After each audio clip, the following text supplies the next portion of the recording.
Class 9 third unit টেস্টের English syllabus কি তোমাদের যে ফাইনাল এক্সাম হবে, লাস্ট এক্সামটা ক্লাস 9 এর থার্ড ইউনিট টেস্ট। হ্যাঁ, এর ইংরেজি সিলেবাসটা আমরা দেখে নেব। দেখো, সিলেবাসটা আমাদের ভালো মতো জানতে হবে, কোনখান থেকে প্রশ্ন আসবে, কোনগুলো পড়তে হবে, এগুলো কি ভালো মতো জানতে হবে। আর আমার চ্যানেলে যারা নতুন আছো, তারা আমার এই চ্যানেলটা সাবস্ক্রাইব করো, ঠিক আছে?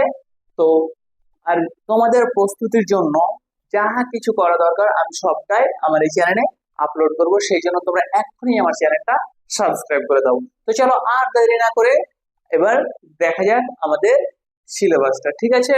তাহলে দেখো, তোমাদের ইংরেজির অ্যানুয়াল সিলেবাসটা দেখে নাও।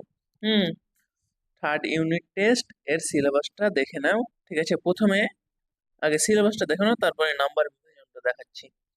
তো দেখো, তোমাদের বই থেকে পড়তে হবে লেসন 1, 2, 3, 4, 5, 6, হ্যাঁ, তারপরে এই 7 নাম্বার লেসনটা পড়বা, 8 নাম্বার, 9, 10, 11, হ্যাঁ।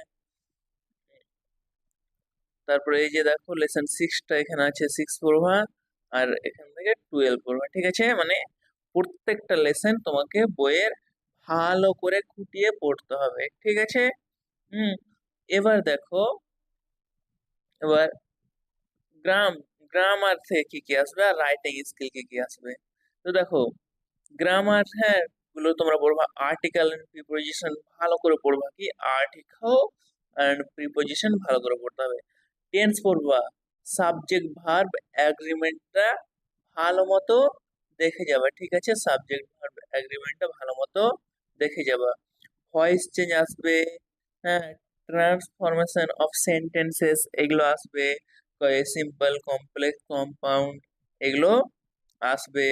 তারপরে ক্লোজেস, হ্যাঁ, আসবে, নাউন, অ্যাডজেক্টিভ, অ্যাডভার্বিয়াল এগুলো ক্লোজ ভালো করে পড়ে যাবে। নাউন ক্লোজ, ভার্ব ক্লোজ এভাবে সুন্দর করে পড়বা।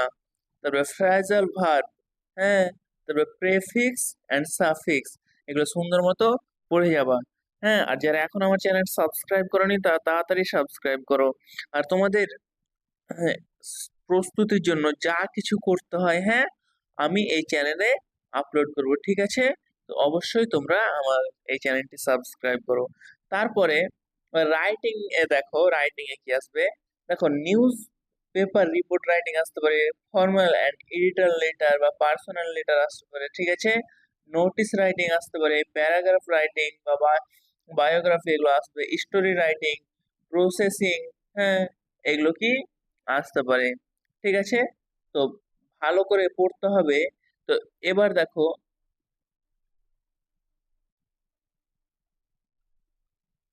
হুম তো এবার দেখো, আর এখানে কিছু নেই।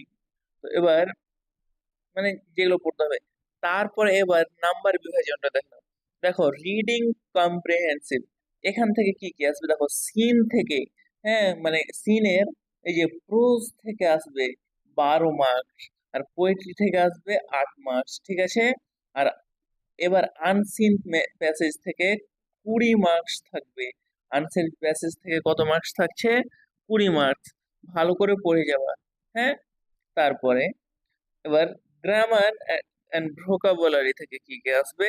হ্যাঁ, তো দেখো, গ্রামার, হ্যাঁ, রুলস এন্ড ট্রান্সফরমেশন এখান থেকে আসবে।